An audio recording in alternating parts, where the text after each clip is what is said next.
Yeah, Harold, that would be real good, you know. Except for a few minor adjustments. Like, for example, all of our motors would be useless. We'd have to get rid of 12,000 gallons of premium unleaded.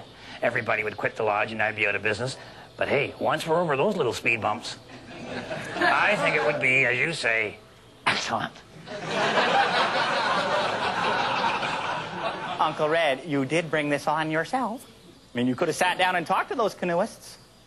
Harold, we had a meeting with them right out in the middle of the lake. Oh, yeah, who could even hear anything? Junior's throttle is just screaming there like 8 zillion RPMs. We did have a little linkage jamming problem, I'll admit that. Linkage jamming? Hawkwind only got jammed when they were speaking. It seemed to settle right down when you were spouting off. I don't know why, Harold. I'm not a marine mechanic, all right? You were rude and being counterproductive, and now you're being punished for it. Boy, Harold, that sounds kind of judgmental to me. Oh, no. You see, I am not judgmental, nor am I temperamental. Well, you're some kind of mental.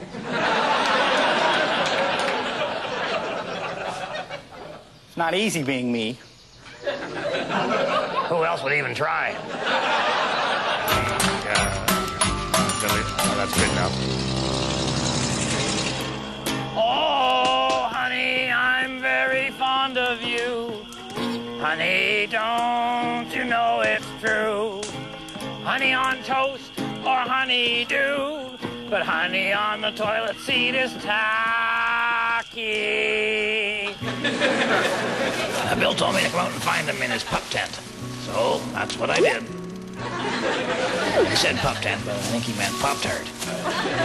Anyway, Bill got some kind of, yeah, okay, Bill, relax. Got some kind of adventure. Oh, a little hang glider in his pants there. Little kid's toy. I mean, I worry about Bill sometimes. The idea is he wants to go, I guess he had a hang glider in his tent. So I look, I don't see anything in there. And he's saying, no, there's not a hang glider in the tent. The hang glider is the tent. He's going to convert this. It's very strange, but I'm not going to do it, so I'm all for it. So he piled her a little high there, Bill. It'll be a little difficult to see just exact, but it's a nice day for a walk. And, oh, he's going to come back and get me. Oh, well. Now, he's trying to guide me, and I'm not sure this was the most brilliant thing we'd done all day, but that would be a challenge anyway. Oh! I let him go down, and I gave him we had one of those tent poles, so I just handed that to him, and what I'd forgotten, of course, was that it's kind of a sectional thing. At this point, I thought he was just enjoying it, so I let go of the last bit. And then the old hand trick and up he comes. There we go. Okay, fine. Now what we got to do is start taking that tent and converting that into a hang glider. And the first thing he does is he gets the backpack section. It's like really just the frame of a backpack. Oh, some tape on. Oh. Portions of the Red Green Show were taped earlier.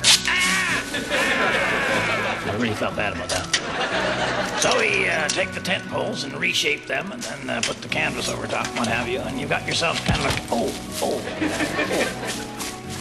he felt really bad about that. We got it's kind of more or less a big kite, and then Bill puts the backpack frame on there, clips that onto a seatbelt type of rig, and then I'm going to hook the kite onto the backpack, and you can see it starting to take shape, and looking pretty good, but it looks kind of dangerous. Especially when you're standing anywhere. Ow. Anyway, away she goes. Bon voyage. Happy flying, Bill.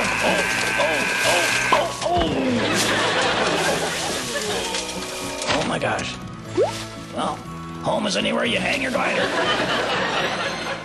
This is the part of the show where Harold gets to talk to the young people of our country.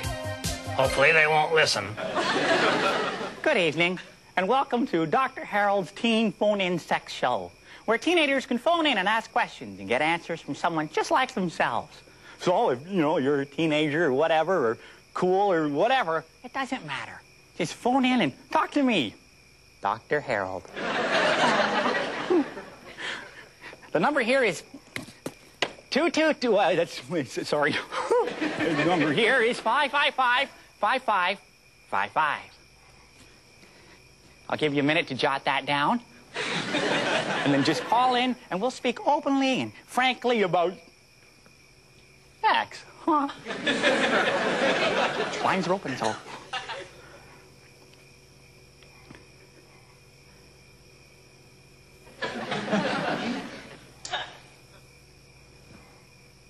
You want to phone in, just feel free. It's 555-5555.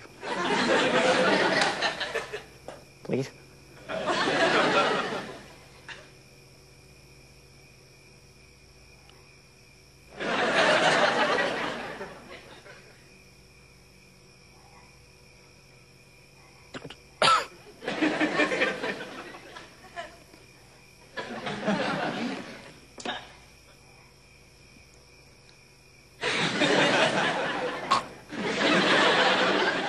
Phone in. I'm here to talk to. Yes, hello. Hi. No, go ahead. No, talk to me. Oh, hi, Moose. Hey, it's Moose Thompson. Oh, no, sorry. Anonymous. Yeah, go ahead. Talk to me, because, I'm a professional. Go.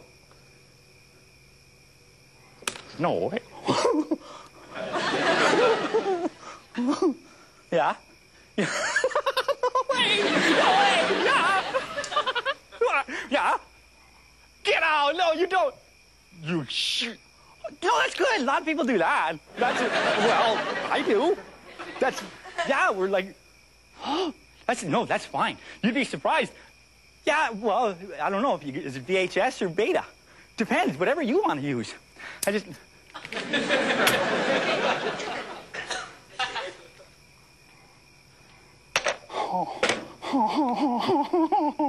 Well.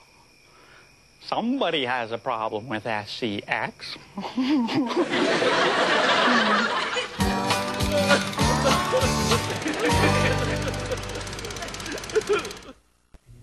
The quickest way for me to get to those yuppie canoeists was by water, which unfortunately meant I had to use Hap's water taxi. But I had some messages I wanted to deliver to them. Oh, yeah? Some kind of injunction, is it? No way. Anonymous threats. Now, Red, if there's anything I learned in my years on the Supreme Court, is that most conflicts can be avoided by a little dose of compromise. Supreme Court, Hap? Yeah. I was third on the right. That black woman? Yeah. Originally, I was court clerk, but a judge died, so I stepped in. Court clerk, Hap? Boy, I can't picture you asking anyone to tell the truth, nothing but the truth. Well, there was one very controversial case, McEnroe versus Connor. I got both parties to sit down, got them to compromise a wee bit. And, after that, Quebec decided to stay part of Canada. Oh, yeah? Yeah. And then I was Mahatma Gandhi's right-hand man. I taught him the art of compromise. I taught him to calm down. Taught him humility. Taught him modesty. Well, those are important lessons, Hap. But if you want a real demonstration of the power of compromise, let me tell you about how I got Nixon to go quietly. Hap, is there any chance we could go quietly?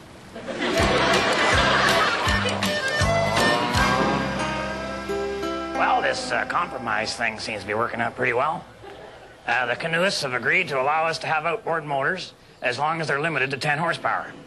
That's a pretty small motor. Yeah, but you can get 4 or 5 of them across the back of it. In fact, Moose Thompson bolted a bunch of park benches at the end of his boat there, and he's got about 6 of them on each bench, so I believe he has about 30 motors on there. That doesn't sound very safe. Oh, it's safer, Harold. He can have 29 motors conk out and still make it home. And he's got a lot of power there. Mind you, by the time he pull starts them all, he's so cramped up he can't steer. Uncle Red, that's cheating, and that's violating the spirit of the agreement. Well, Harold, that's all the art of negotiating, you know. And they came out okay, too, all right? Because we agreed to fix all the canoes and the paddles, and we're going to buy one of those yuppies a new shirt. I guess the alligator drowned. Oh, meeting time. Yeah, you go ahead, Harold. I'll be right down. Okay. So this is a situation, I guess you could say, everybody wins. We got our motors back, and we're back in business, and the canoes are going to be better than new because they're going to look great with that shiny silver duct tape all over them.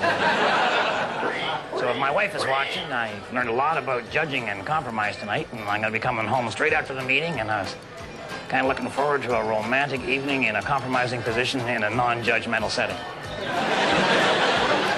And everybody else, on behalf of myself and Harold and the whole gang up here at Possum Lodge, thanks for watching and keep your stick on the ice.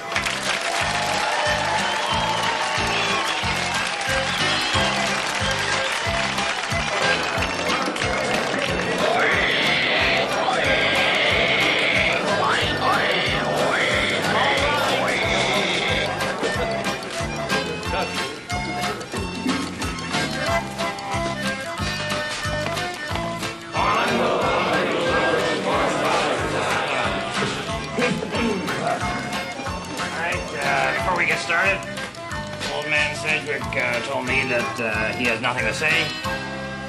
Boy,